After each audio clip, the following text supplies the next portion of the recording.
नमस्कार, देशोन्नतीमध्ये मी साक्षी आपलं स्वागत करते। बघूया प्रदेशच्या आजच्या टॉप 10 बातम्या। आगामी महापालिका निवडणुकीच्या तोंडावर भारतीय जनता पक्षाने एक मोठा निर्णय घेतला आहे। आमदार अमित साटम यांची मुंबई भाजपाच्या अध्यक्षपदी नियुक्ती करण्यात आली आहे। आशिष शेलार यांचा मुंबई भाजपाच्या अध्यक्षपदाचा कार्यकाळ संपल्यानंतर आता भाजपाने अमित साटम यांच्यावर ही जबाबदारी दिली आहे। आगामी महापालिका निवडणुकीच्या पार्श्वभूमीवर भाजपाचा हा निर्णय महत्त्वाचा मानला जातोय।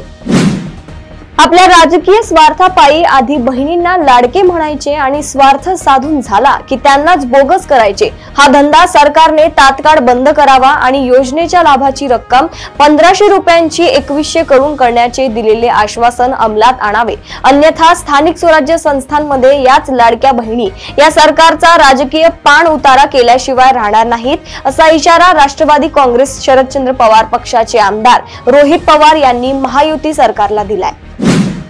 स्थानिक संस्कृती आणि अत्याधुनिक सोयी सुविधांना सुसज्ज आंतरराष्ट्रीय मासळी बाजार उभारण्यात येणार आहे। अंधेरीच्या जेबी नगर येथे 5 मजल्यांचा हा बाजार उभारण्यात येणार असून त्यासाठी 138 कोटी रुपयांचा खर्च अपेक्षित आहे। या बाजाराचा आराखडा ठरविण्यात आला असून त्याच्या मंजुरीची प्रक्रिया अंतिम टप्प्यात आली आहे।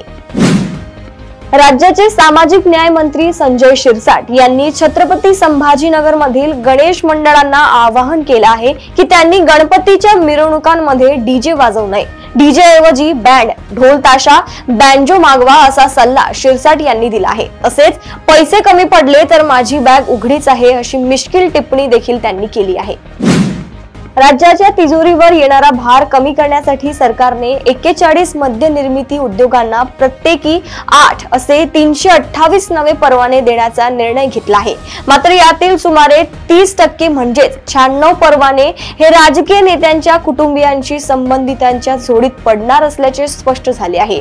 त्यामुळे आता चर्चांना उधाण आले आहे। विशेष म्हणजे यात भाजपच्या 5 नेत्यांशी संबंधितांच्या कंपन्या असल्याची बाब समोर आली आहे।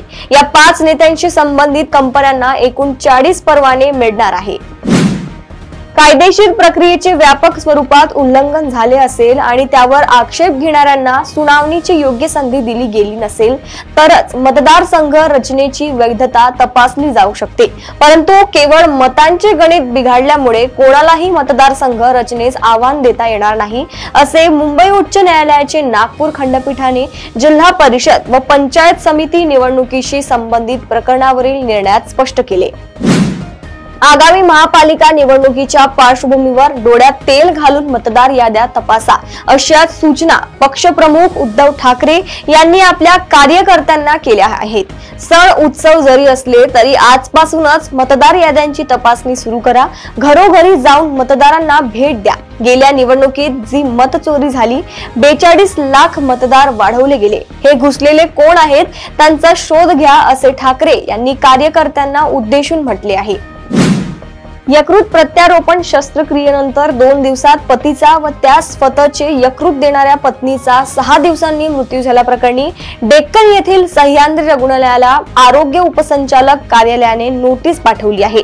प्रभारी आरोग्य उपसंचालक डॉक्टर नागनाथ यमपल्ले यांनी या प्रकरणाबाबत रविवारी नोटीस पाठवून रुग्णालयाकडून खुलासा मागविला आहे।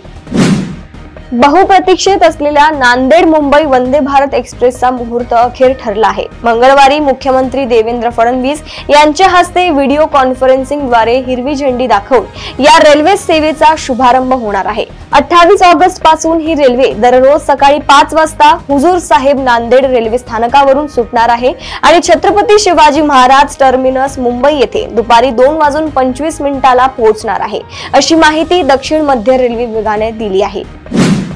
गणेशोत्सवासाठी आपल्या गावी निघालेल्या कोकणवासियांचा प्रवास सुखकर व्हावा यासाठी रायगड पोलिसांनी कंबर कसली आहे। गणेशोत्सव काळात मुंबई गोवा महामार्गावर वाहतूक कोंडी टाळण्यासाठी आणि वाहतुकीचे नियोजन करण्यासाठी पहिल्यांदाच AI तंत्रज्ञानाची मदत घेतली जात आहे। या तंत्रज्ञानाच्या सहाय्याने वाहनांची हालचाल, गर्दीचे ठिकाण, कोंडी होण्याची शक्यता याचा अंदाज घेऊन त्वरित उपाययोजना करता येणार आहेत। प्रदेशातील अशाच टॉप 10 बातम्या जाणून घेण्यासाठी बघत रहा देशोन्नती। नमस्कार।